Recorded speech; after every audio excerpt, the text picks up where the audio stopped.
नमस्कार, grand news में आपका स्वागत है। मैं हूं शाहीन और आइए नजर डालते हैं आज की हेडलाइंस पर।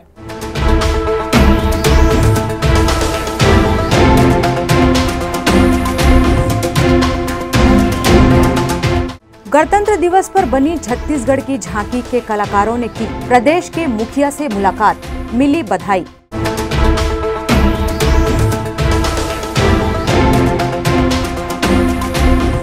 तीन दिन से लापता बच्चे मिले ठंड में ठिठुरते, रायपुर सदर बाजार में पुलिस ने परिजनों को सौंपा।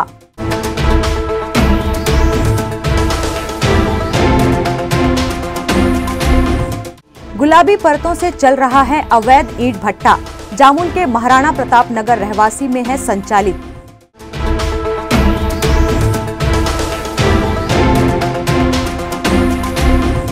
दस महीने 28 दिन बाद लौटेगी मैत्री बाग में रौनक, कोरोना काल के कारण बंद है पर्यटन स्थल मैत्री बाग।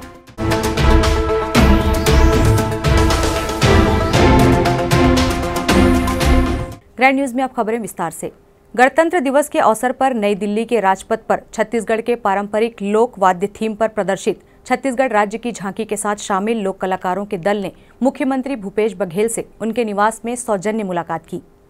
इस अवसर पर दल के प्रमुख लोक रागिनी और कुहुकी संस्था के संचालक रिखी छत्री ने मुख्यमंत्री को उपहार स्वरूप तंबूरा भेंट किया। मुख्यमंत्री बघेल ने राष्ट्रीय स्तर पर छत्तीसगढ़ की झांकी के उत्कृष्ट प्रदर्शन के लिए कलाकारों सहित पूरी टीम को बधाई और शुभकामनाएं दी। इस मौके पर कृषि मंत्री रविंद्र चौबे और स्कूल शिक्षा मंत्री डॉक्टर प्रेमसाय सिंह टेकाम भी मौजूद थे। गौरतलब है कि छत्तीसगढ़ के पारंपरिक वाद्य यंत्रों पर आधारित राज्य की झांकी देश भर के लोगों का आकर्षण का केंद्र बनी रही। छत्तीसगढ़ की झांकी में छत्तीसगढ़ के लोक संगीत के वाद्य वैभव को प्रदर्शित किया गया। छत्तीसगढ़ के जनजातीय क्षेत्रों में प्रयुक्त होने वाले लोक वाद्यों को उनके सांस्कृतिक परिवेश के साथ बड़े ही खूबसूरत ढंग से इसे दिखाया गया। प्रस्तुत झांकी में छत्तीसगढ़ के दक्षिण में स्थित बस्तर से लेकर उत्तर में स्थित सरगुजा तक विभिन्न अवसरों पर प्रयुक्त होने वाले लोक वाद्य शामिल किए गए। इनके माध्यम से छत्तीसगढ़ के स्थानीय तीज त्योहारों तथा रीति रिवाजों में निहित सांस्कृतिक मूल्यों को भी रेखांकित किया गया था। झांकी के ठीक सामने वाले हिस्से में एक जनजातीय महिला बैठी थी जो बस्तर का प्रसिद्ध लोक वाद्य धनकुल बजा रही थी। धनकुल वाद्य यंत्र धनुष, सूप और मटके से बना हुआ था। झांकी के मध्य में तुरही है। झांकी के अंत में मांदर बजाता हुआ युवक था। राजपथ दिल्ली में जो झांकी निकली थी, उनके जो कलाकार हैं वो सीएम साहब से सौजन्य भेंट किए और वहाँ की जो भी आप बीती उनको हमने बहुत इस बताया। सीएम साहब ने सारे कलाकारों को बहुत बधाई दी, शुभकामना दी, उज्जवल भविष्य की कामना की। दिल्ली में जो हमारी झांकी थी पारंपरिक वाद्य यंत्रों की, जो और सभी राज्यों में से बिल्कुल हट के था, बहुत ही मतलब प्रभावित हुए लोग देख के। तरह तरह के यहाँ के वाद्य यंत्र जो बिल्कुल और प्रदेशों के लोग जानते नहीं है, उनको देख के अचंभित हुए हम लोग और बहुत ही प्रशंसा किए। हम लोग को भी काफ़ी सराहना मिली, झांकी के कलाकारों को भी। विगत 3 दिनों से लापता नंदिनी थाना क्षेत्र के गुमशुदा 3 बच्चों को रायपुर सिटी कोतवाली पुलिस ने खोज निकाला। 10 फरवरी की दोपहर नंदिनी थाना अंतर्गत पुराना दशहरा मैदान निवासी लक्ष्मी देवांगन ने नंदिनी थाने में रिपोर्ट दर्ज कराई कि सरस्वती शिशु मंदिर में पढ़ने वाला उनका बेटा 12 वर्षीय निखिल और पड़ोसी के बच्चे 13 वर्षीय सूरज पासवान तथा 9 वर्षीय नीरज पासवान कहीं चले गए हैं। पुलिस ने काफी खोजबीन की। 11 फरवरी की रात्रि रायपुर सिटी कोतवाली पुलिस गश्त में निकली थी। सदर बाजार में रात्रि 3:30 बजे एक चादर को ओढ़े हुए ठंड में कांप रहे तीनों बच्चों पर प्रधान आरक्षक सलीक राम की नजर पड़ी। उसने गाड़ी को रुकवाकर जब बच्चों से पूछताछ की तो उन्होंने अपने आप को अहिवारा निवासी बताया। पुलिस ने 12 फरवरी की सुबह तीनों बच्चों को उनके परिजनों को सौंपा। ग्रैंड न्यूज ब्यूरो की रिपोर्ट। शिवपुरी जामुल में वर्षों से चल रहे अवैध ईंटा भट्टा को हटाने की मांग यहां के निवासी कर रहे हैं, लेकिन जामुल पालिका है कि कानों में जूं तक नहीं रेंग रही है। वहीं स्थानीय प्रतिनिधि भी आम जनता के विरोध को दरकिनार कर सिर्फ अपना उल्लू सीधा करने में लगे हुए हैं। शिवपुरी जामुल महाराणा प्रताप नगर वार्ड 16 के रिहायशी इलाके में वर्षों से चल रहे अवैध ईंट भट्टे को हटाने की मांग का ज्ञापन रहवासीगण कई बार पालिका के सीएमओ को दे चुके हैं, लेकिन सीएमओ रहवासियों की समस्या का समाधान करने में असमर्थ हैं। अब यहाँ क्या है, ईंटा बनता है, ईंटा बनाते हैं तो आग वाग लगाते हैं तो धुआं जो है फैलता है। धुआं से मतलब कार्बन डाइऑक्साइड मिलता है परेशानी होता है, श्वास वगैरह का, वही सब परेशानी है। और धूल भी आता है उधर से, ईटा के लिए मतलब गर्दा वर्दा सब ये करते हैं ना, ईटा राखड़ वगैरह, वो उसका धूल आता है इधर, सब धूल बढ़ता है, उससे मतलब डस्ट पूरा कपड़ा और हाथ पैर सब में बैठता है। ईंट भट्टे से निकलने वाले धुएं और राखड़ के कारण यहाँ के रहवासियों का जीना मुश्किल हो गया है। खास तौर पर बच्चे और बूढ़ों को सांस लेने में तकलीफ होती है। जी, हम लोग यहाँ पे सीएमओ साहब को आवेदन दिए हैं कि जल्द से जल्द यहाँ ईंटा भट्टा जो है यहाँ से दूसरे जगह इसको भेजा जाए, क्योंकि मोहल्ले वालों को बहुत ज़्यादा परेशानी का सामना करना पड़ रहा है। क्योंकि कोयले की एक परत जम जा रही है छत में, लोग कपड़ा नहीं सुखा पा रहे हैं, सांस लेने की परेशानी, बुजुर्ग लोग हैं बहुत इस मोहल्ले में। इस वजह से हम चाहते हैं कि ये ईंटा भट्टा जो है अवैध जो चल रहा है इसको यहाँ से हटाया जाए। तो इसका शिकायत आपका? जिसकी शिकायत मैंने सीएमओ साहब अपने जामुन नगर पालिका में उसके पास की है शिकायत। क्या कहना उनका? वो तो बोले तुरंत उन्होंने अपने जो अधीनस्थ कर्मचारी है उनको कहा कि इनको नोटिस दो 7 दिन के अंतर्गत, और यहाँ से ये अपना सामान खाली करें और अन्यत्र हम इनको जगह देते हैं कहीं पर, ऐसा करके वो बोले थे। रहवासियों ने यहां तक आरोप लगाया कि विगत माह जब यहां पर मुख्यमंत्री आ रहे थे तो एसडीएम ने दौरा कर तत्कालिक हेलीपैड निर्माण को लेकर ईंट भट्टा को बंद करने का आदेश दिया था, लेकिन ईंट भट्टा मालिक श्री लाल चक्रधारी ने एसडीएम के आदेशों को धत्ता बताते हुए उक्त ईंट भट्टे को चालू रखा। वहीं पालिका के गलियारों की माने श्री लाल चक्रधारी अधिकारी से लेकर जनप्रतिनिधियों को गुलाबी परतों की झलक दिखलाकर अपने अवैध ईंट भट्टे का संचालन कर रहे हैं। कैमरा पर्सन सन्नी देवांगन के साथ संतोष तिवारी की रिपोर्ट। कोरोना काल की त्रासदी का दंश झेल रहे मैत्रीबाग में 10 महीने 28 दिन बाद 13 फरवरी को देखने को मिलेगी रौनक। 16 मार्च सन 2020 को कोरोना को देखते हुए प्रशासन ने मैत्रीबाग में भी लोगों के पर्यटन पर रोक लगा दी थी। उसके बाद से दूर दराज से आने वाले लोग सूचना के अभाव के कारण मायूस होकर लौट जाते थे। 12 फरवरी को दुर्ग जिले के जिलाधीश डॉक्टर सर्वेश्वर नरेंद्र भूरे ने मैत्रीबाग प्रबंधन को 13 फरवरी से लोगों के पर्यटन शुरू के लिए आदेश पारित किया। भिलाई नगर निगम के तोड़ू दस्ते द्वारा हुड़कों में अवैध अतिक्रमण को हटाने की कार्रवाई की गई। इस दौरान भारी संख्या में पुलिस बल भी तैनात रहे।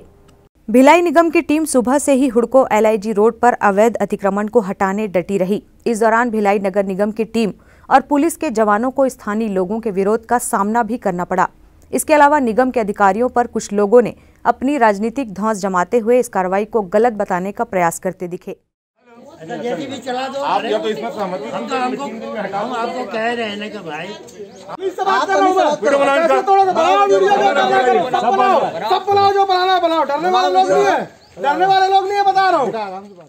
आपको बता दें कि भिलाई नगर निगम द्वारा 27 जनवरी को करीब 18 लोगों को नोटिस दिया गया था और 3 दिन का समय दिया गया था ताकि वह स्वयं अपने अवैध अतिक्रमण को हटा सके, किंतु ऐसा नहीं हुआ और निगम की टीम अपने दल बल और पुलिस के जवानों के साथ अवैध अतिक्रमण को ढहाने पहुंची।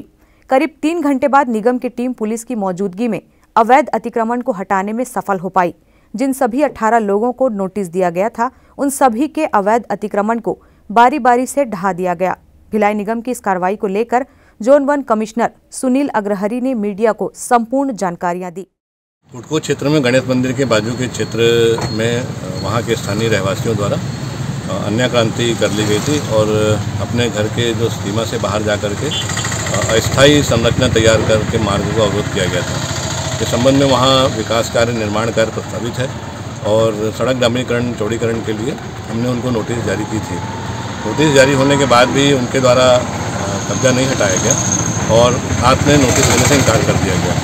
पर्याप्त समय देने के बावजूद जब कार्रवाई नहीं हुई तब उसके बाद आज तिथि निर्धारण कर कार्यपालक मजिस्ट्रेट के रूप में श्री उमेश साहू जी और यहाँ के जो TI साहब हैं विजय ठाकुर साहब और हमारे नेतृत्व में यहाँ टीम ने कार्रवाई की है और जितने अस्थायी संरचना निर्मित की गई थी उसको तोड़ के बेदखल करने की कार्रवाई यहाँ पर की गई है। देखिए, विकास काम के लिए पीछे हटना पड़ेगा तब जाकर के विकास की संभावनाएं बनेगी और कोई भी व्यक्ति मतलब ये मानवीय गुण है कि वो पीछे हटने के लिए तैयार नहीं रहता। तो इस प्रकार की स्थिति निर्मित होती है, लेकिन पुलिस प्रशासन के सहयोग से और कार्यपालक मजिस्ट्रेट जी की निर्देश पे सब कार्रवाइयाँ संभल गई और हम लोगों ने सफलतापूर्वक अपनी कार्रवाई को अंजाम दिया। वक्त है एक ब्रेक का, आप देखते रहिए grand news.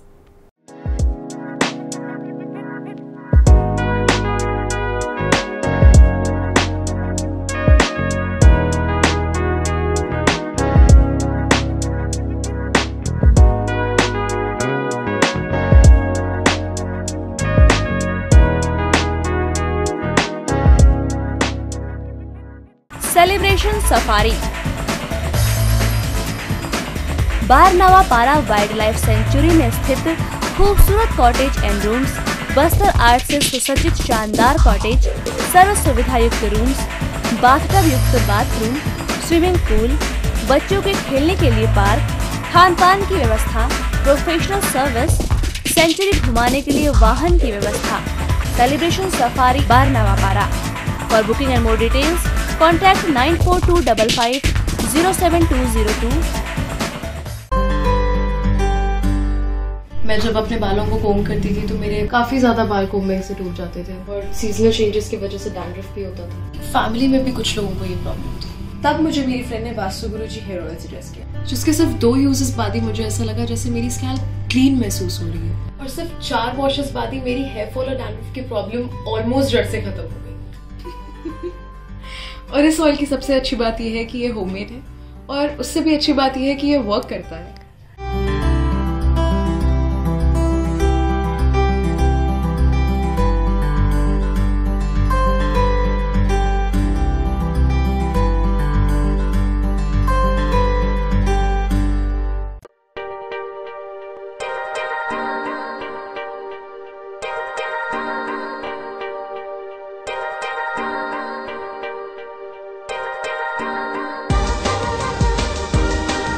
Relationships are forever.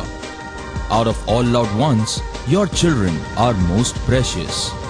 One of our biggest dreams is to give our children's marriage the top in luxury and facility.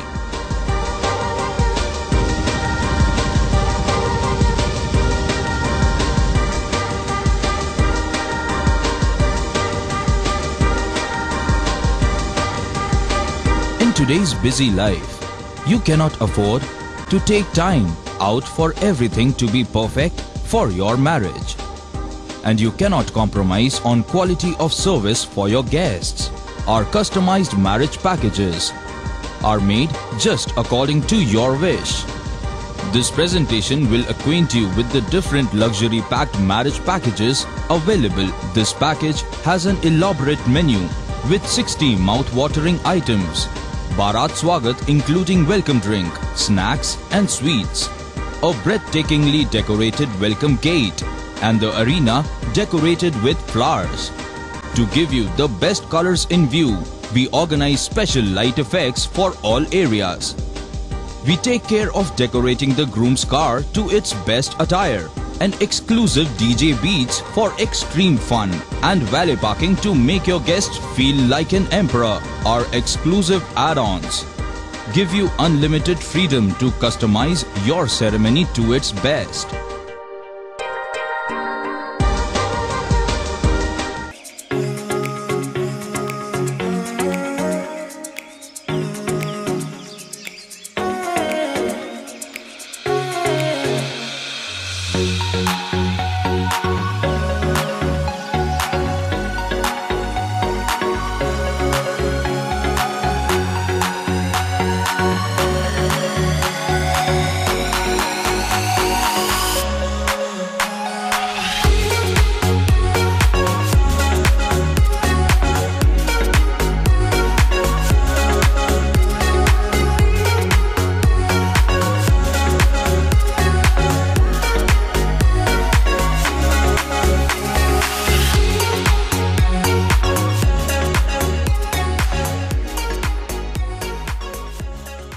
दुर्ग जिले में चिकित्सा के क्षेत्र में वरदान साबित हो रहा एसआर हॉस्पिटल एवं research centre. Dhamda road Chikhli में संचालित एसआर हॉस्पिटल एवं रिसर्च सेंटर में सुविधाएं। भारत सरकार की आयुष्मान योजना के तहत मरीजों का निशुल्क अस्पताल में इलाज, आईसीयू एनआईसीयू की सुविधा, इलाज से संबंधित सभी कार्य, सिटी स्कैन, एक्सरे, सोनोग्राफी और ईसीजी के साथ 24 घंटे मेडिकल स्टोर्स की सुविधा उपलब्ध है। भारत सरकार की आयुष्मान योजना के तहत जले हुए मरीजों, एक्सीडेंटल मरीजों एवं पाली ट्रामा के मरीजों का भी इलाज किया जाता है। हॉस्पिटल में 24 घंटे एम्बुलेंस की भी सुविधा उपलब्ध है।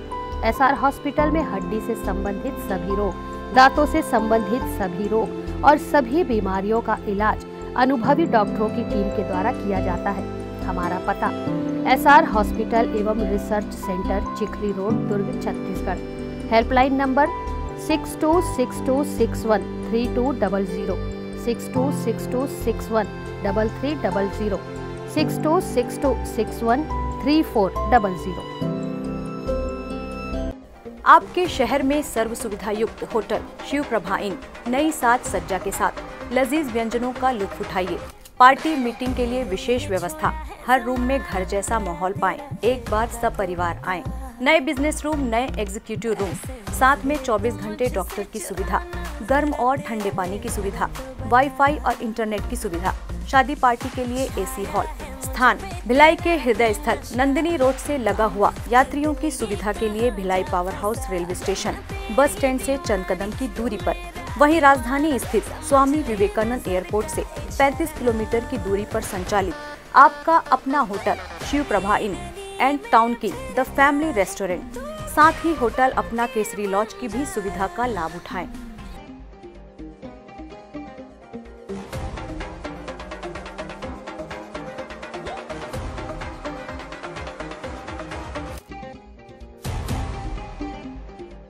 ब्रेक के बाद आपका स्वागत है।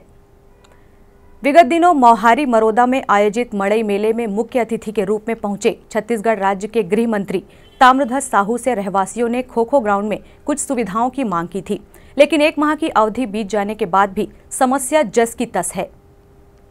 मोहारी मरोदा में बच्चों के खो-खो और वॉलीबॉल के मैदान में फेंसिंग और शौचालय की मांग यहां के खिलाड़ियों ने प्रदेश के गृह मंत्री ताम्रध्वज साहू से की थी। मुख्य अतिथि की अंसादी से बोलते हुए गृह मंत्री ने खिलाड़ियों को आश्वस्त भी किया कि बहुत जल्द खेल मैदान में फेंसिंग का तार और शौचालय का निर्माण हो जाएगा, लेकिन लगभग 1 माह बीत जाने के बाद ना तो फेंसिंग का तार ही लग पाया और ना ही शौचालय बन पाया। ये क्या मोहारी मोड़ा के सामने जो खो-खो का मैदान है, यहाँ हमारे के बच्चे लोग खेलने के लिए आते हैं, छोटे मोटे लड़कियाँ लड़के भी रहते हैं। तो यहाँ से हम कुछ दिन पहले यहाँ मंत्री जी आए थे, उसके हम लोग मांग किए थे कि यहाँ पे बाउंड्री वाल जैसे कि फिनिशिंग तार वगैरह लगा दे, साफ़ सफाई JCB से थोड़ा क्लियर कर दे।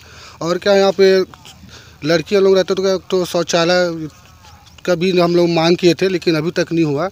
यहाँ के बच्चे लोग क्या राष्ट्रीय भी खेलने जाते हैं, नेशनल भी खेल चुके हैं, और यहाँ अभी को मैडम आ नहीं रही है जो अपना टीचर है जो लोग का, तो उनसे भी मांग करते कि आए। और अभी के सेक्टर 4 जा रहे हैं बच्चे लोग, तो उनसे क्या रोड में खतरा भी रहती है, गाड़ी मोटर चलती रहती है, तो उससे भी मांग करते कि यहाँ पे टीचर की सुविधा दे और मैदान को थोड़ा फिनिशिंग करवा दे, साफ सुथरा रखे, शौचालय की मांग करते हैं। खिलाड़ियों ने मड़ई मेला में पहुंचे मुख्य अतिथि गृह मंत्री ताम्रध्वज साहू से फेंसिंग और शौचालय की मांग इसलिए की थी क्योंकि खेल का मैदान खुला होने के कारण जानवरों द्वारा यहां पर गंदगी कर दी जाती है। वहीं बालिकाओं को अपने कपड़े बदलने के साथ साथ बाथरूम के लिए काफी शर्मिंदगी का सामना करना पड़ता है। मोहारी मोड़ा ग्रामवासी के बच्चे जो कि यहाँ पे खो-खो का खेल खेलते हैं और जो कोच आते हैं यहाँ पे खिलाने, उनके द्वारा खेलते हैं ये लोग। तो माननीय मंत्री जी जो कि मड़ई मेला में यहाँ पे आए थे मुख्य अतिथि के तौर पे, उनसे हमने मांग किया था कि यहाँ पे फेंसिंग तार और बच्चों के लिए यहाँ पे शौचालय का निर्माण कराए। बच्चे लोग को यहाँ पे खासतौर फेंसिंग का जो वो है, फेंसिंग घेराव का, भैंस वैसे यहाँ पे आते रहते हैं, और लाइट की व्यवस्था शाम को, क्योंकि यहाँ पे वॉलीबॉल का भी प्रोग्राम करते हैं बच्चे लोगों के द्वारा। तो माननीय मंत्री जी से निवेदन है कि यहाँ पे फेंसिंग एवं वॉलीबॉल की व्यवस्था कराए एवं लाइट की व्यवस्था कराए। मतदाता सूची तैयार करने के लिए प्राधिकृत अधिकारी एवं BLO का संयुक्त 2 दिवसीय प्रशिक्षण भिलाई निगम के सभागार में संपन्न हुआ। नगरपालिक निगम भिलाई की प्रारंभिक मतदाता सूची तैयार करने एवं दावा आपत्ति प्राप्त करने के लिए तथा रजिस्ट्रीकरण अधिकारी की सहायता के लिए प्राधिकृत अधिकारी एवं BLO के रूप में नियुक्ति कर दी गई है, जिसका आदेश अनुविभागीय अधिकारी एवं रजिस्ट्रीकरण अधिकारी ने जारी कर दिया है। प्राधिकृत कर्मचारी भिलाई निगम की मतदाता सूची तैयार करने, प्रारंभिक मतदाता सूची का आम लोगों को निरीक्षण कराने, दावा तथा आपत्ति प्रस्तुत करने के लिए निर्धारित फॉर्म उपलब्ध कराने, फॉर्म भरने में मार्गदर्शन देने और प्रस्तुत दावा तथा आपत्ति को प्राप्त कर उन्हें आवश्यक प्रतिवेदन के साथ संबंधित अधिकारी को प्रस्तुत करने का कार्य करेंगे। इन सभी कार्यों के लिए नगरपालिक निगम भिलाई के सभागार में प्रशिक्षण आयोजित किया गया है। नगरपालिक निगम भिलाई के सभागार में यह 2 दिवसीय प्रशिक्षण था। प्रशिक्षण में मतदाता सूची तैयार करने के लिए प्राधिकृत अधिकारी एवं बूथ लेवल ऑफिसर को संयुक्त प्रशिक्षण दिया गया। विभिन्न चरणों में आयोजित होने वाले प्रशिक्षण में विधानसभा 65, भिलाई नगर एवं विधानसभा 66 वैशाली नगर से संबंधित बूथ लेवल ऑफिसर एवं प्राधिकृत अधिकारी भिलाई निगम सभागार में उपस्थित थे। उम्मीद की जा सकती है कि प्रशिक्षण में शामिल सभी लोगों को इसका पूरा लाभ मिलेगा। देखिए, नगर पालिका निगम भिलाई में जो है चुनावी तैयारी के लिए मतदाता सूची तैयार किया जाना है और मतदाता सूची तैयार करने के लिए BLO और प्राधिकृत अधिकारी जो नियुक्त किए गए हैं रजिस्टर अधिकारी के द्वारा, उनका प्रशिक्षण संयुक्त रूप से देने के लिए निगम सभागार में 3 चरणों में जो है उनको मास्टर ट्रेनर द्वारा प्रशिक्षण दिया जा रहा है। और प्रशिक्षण के दौरान जो नियमावली में संशोधन हुए हैं, जो नए नियम आए हैं, उन नियम के तहत भी उनको अवगत कराया जा रहा है कि इन नए नियमों के तहत जो है कार्य किया जाना है। प्रारूप क, ख, ग और क-1 इन सभी के बारे में जो है BLO और प्राधिकृत अधिकारियों को अवगत करा करके निर्वाचक नामावली का प्रारंभिक प्रकाशन से लेकर अंतिम प्रकाशन की जो भी चरणबद्ध प्रक्रिया होगी उसके बारे में बताया जा रहा है। टंकी मरोदा में पार्षद के प्रयासों से पौनी पसारी योजना के तहत 20 चबूतरों का निर्माण कार्य जारी है। इस पौनी पसारी योजना के तहत टंकी मरोदा में 20 दुकानदारों को उनके रोजी रोजगार का साधन उपलब्ध होगा, जिसमें सड़क किनारे या फिर गली कूचों में ठेला लगाकर अपनी जीविका यापन करने वाले छोटे तबके के व्यवसायी इन चबूतरों में अपनी दुकान का आवंटन निगम से मिलने के बाद अपनी अपनी दुकान संचालित करेंगे। इस योजना को प्रदेश के मुखिया भूपेश बघेल ने छत्तीसगढ़ के हर जिलों में लागू कर निगम पालिका को चबूतरों का जल्द निर्माण कर छोटे व्यवसायियों के रोजगार के लिए उपलब्ध कराने सख्त आदेश दिया है। इसी योजना के तहत निवर्तमान पार्षद केशव बंछोर की पहल पर टंकी मरोदा में 20 चबूतरों का निर्माण कार्य शुरू किया गया है। कैमरा पर्सन सन्नी देवांगन के साथ अतुल शर्मा की रिपोर्ट। आम आदमी पार्टी बालोद जिला इकाई ने अपना जिला कार्यालय खोलकर पार्टी के विस्तार को लेकर आम आदमी पार्टी के तमाम कार्यकर्ताओं की बैठक ली। इस दौरान प्रदेश अध्यक्ष कोमल हुपेंडी मौजूद रहे। इस दौरान बताया गया कि आम आदमी पार्टी आम जनता की आवाज को बुलंद कर रही है। बालोद जिले में लगातार हर मामले को लेकर प्रशासन से लेकर सड़क की लड़ाई लड़ रही है, मगर बालोद जिले की उपेक्षा लगातार हो रही है। हर बार बालोद के विकास और खास तौर पर लौह नगर के रूप में प्रसिद्ध दल्ली राजहरा के विकास को लेकर सड़क की लड़ाई लड़ी जा रही है। आम आदमी पार्टी सबके लिए है, इसी वजह से जिला कार्यालय खोलकर आम जनता को अपनी समस्याओं को रखने का एक मंच दे रही है। आम जनता आम आदमी पार्टी कार्यालय में कभी भी आकर अपनी समस्या रख सकती है और आम आदमी पार्टी उन समस्याओं के लिए, उनके हक के लिए लड़ाई लड़ेगी। तमाम लोग मौजूद रहे। आज वाकई वास्तविकता हम लोग तो मान ही रहे हैं कि बहुत तेज़ी से संगठन विस्तार में आगे बढ़ रहे हैं। क्षेत्र की जनता भी आज देख रही है, समझ रही है कि बहुत तेज़ी से आगे बढ़ रही है। मुझे संपूर्ण विश्वास हो चला है कि आगामी विधानसभा बालोद जिला के तीनों विधायक, तीनों विधानसभा सीट के साथ साथ इसी तरह के हम काम करते रहें तो मान के चलिए प्रदेश में सरकार भी हमारी ही बनेगी, आम आदमी पार्टी की। आम आदमी पार्टी के कार्यालय का उद्घाटन हमारे प्रदेश अध्यक्ष माननीय कोमल हुपेंडी जी के हाथों से कार्यालय का रिबन काट के किया गया और इस वर्ष पार्टी संगठन निर्माण वर्ष के रूप में इसको ले रही है, जिसमें बूथ स्तर तक के कार्यकर्ताओं को हम तैयार करेंगे और विधानसभा चुनाव की तैयारी कर रहे हैं और इस बार बहुत मजबूती से लड़ेंगे और हमारा संगठन बहुत तेज़ी से बढ़ रहा है। ग्रैंड न्यूज़ की खबरों में फिलहाल इतना ही। अब इजाज़त दीजिए। नमस्कार।